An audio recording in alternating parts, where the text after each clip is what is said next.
Bugun sizlarga kundur yoqishni ko'rsatib beraman. Kundur bu ladin. Kundur toshlarini chor suvda ham olsanglar bo'ladi. Tagiga svechka qo'yib qo'ysangiz ham bo'ladi yoki bunaqa uglda yoqsangiz ham bo'ladi. Hozir sizga ko'rsatib beraman. Bizga falga kerak bo'ladi, zajigalka kerak bo'ladi. Men uni tayyor qilib oldim.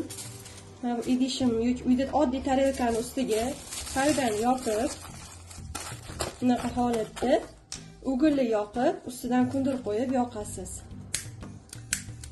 Mana yoqildi. Hozir yana boshqatdan qilamiz, yoqamiz. Mana hozir yoqiladi.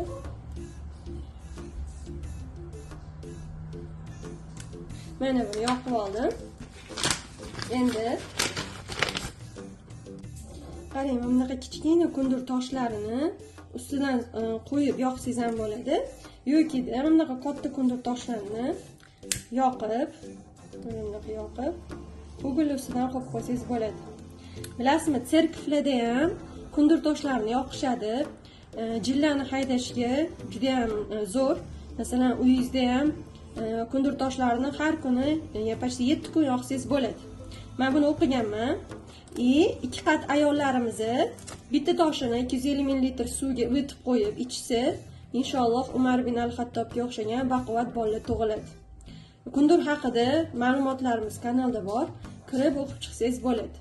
Undan keyin bitta qilib o'chirsangiz bo'ldi. Mana bunaqa hidi chiqib yotadi.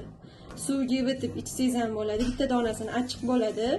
Chaynasangiz ham bo'ladi. Bunaqa kichkinalarini yoki uyda yoqib qo'yib ingalyatsiya qilsangiz bo'ladi.